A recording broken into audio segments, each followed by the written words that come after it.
welcome to this week's edition of World Crisis Radio. This is Webster Tarpley speaking to you from Washington, D.C. Our last broadcast of the old year, 2011, the year of the dupes, coming to an end. The greatest market of dupes in recent world history, from the Middle East to, unfortunately, some of the occupied sites.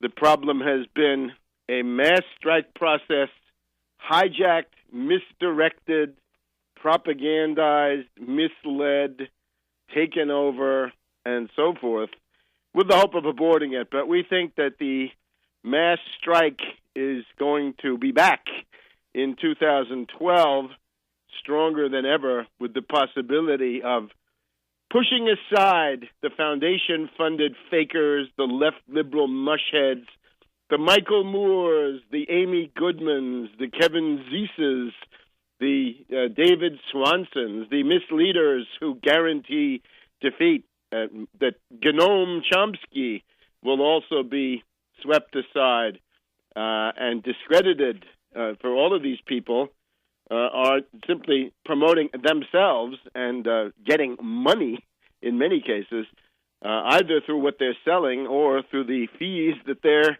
collecting. So we don't need any of these characters.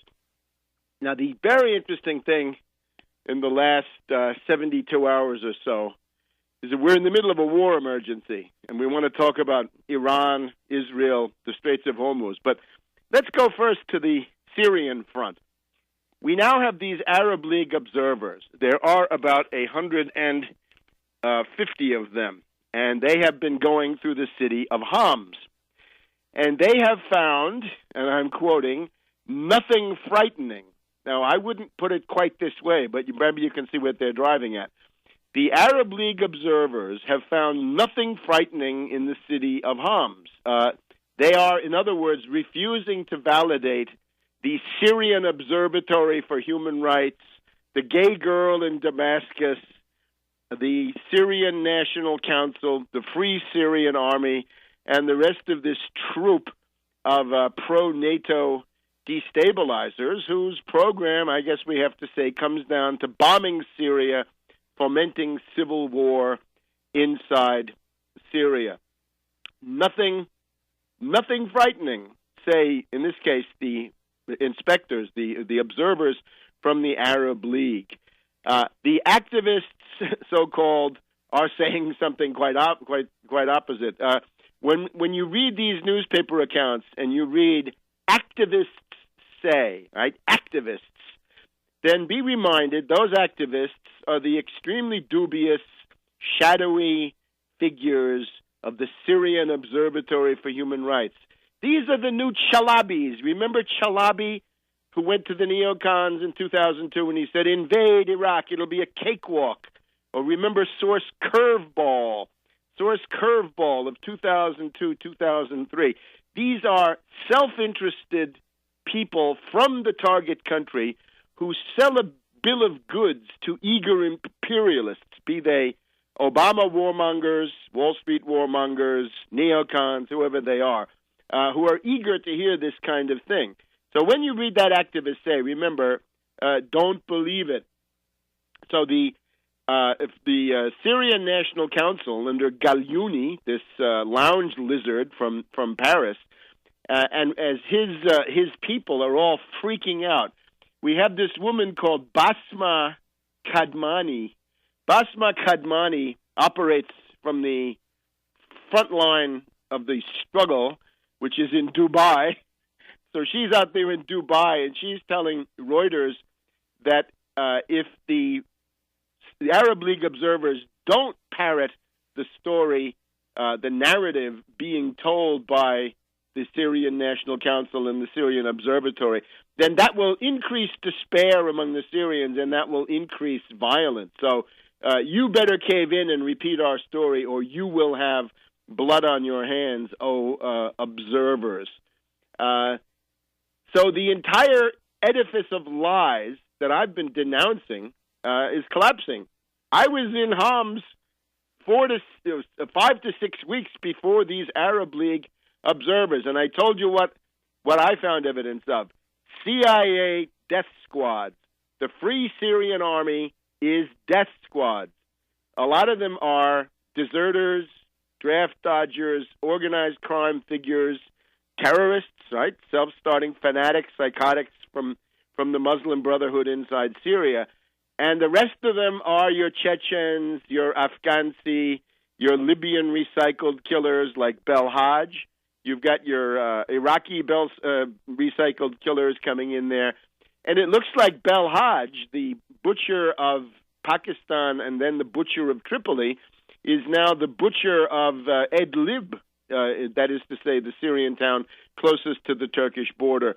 Notice still that the rebellion in Syria, the death squad activity, is strictly limited to the northern border area near Turkey, that's Idlib, the border with Iraq, Kurdistan, the border with Jordan, that's Daraa, and the border with Lebanon, and that's Homs and that's Hama. And we're even told that, and I don't quite have the source on this now, but that Al-Qaeda groups have infiltrated Syria through Lebanon, and they are now the ones, among the others, that are active in the Homs, Hama, and I would add Banyas, Tartus area. So it is a peripheral rebellion fomented by NATO intelligence. There's a NATO office in Turkey now which runs that part of this thing, and they're undoubtedly working hand in glove with the bloody terrorist Belhaj. One other interesting thing about Belhaj, Aznar, you remember him, the ultra-reactionary Spanish prime minister. But it just, evil does good, so let's see what he sometimes has to say. Aznar says that Belhaj, now a hero of democracy on the northern Syrian front, is implicated in the 2004 Madrid train bombings that killed almost 200 people in Madrid. I got a chance to talk to some of those victims going through there in 2005. So Belhaj has now spread his trail of blood from Pakistan. He's been out in Indonesia. He's been in Iraq. He's been in Libya. He's been in Spain, and now he wants to bring the wonderful benefits of democracy to southern Turkey and indeed to Idlib in northern Syria. So those are the allies of NATO. Al-Qaeda terrorist killers. Belhaj is the number one guy. Belhaj, also known as Hassadi. You know him, right? It was a scandal when he was running Derna back in the springtime. Then he became the governor of Tripoli, and now he's been sent by Jalil to help run the destabilization of Syria. Now, we also have reports. U.S. diplomats are leaning on the observers. We have Feltman of the State Department, who basically tells these Arab League observers, you make damn sure that your report comes down strongly on the side of the anti-Assad opposition, or else. The State Department spokesperson here at Foggy Bottom is a guy called Toner. So Toner, a little bit more subtle, says, we're expecting those observers to be intrepid, in other words, to mouth the CIA NATO intelligence line. Now, we're told, and this is really interesting, we're always being shown these pictures, right? Al Jazeera always has these films.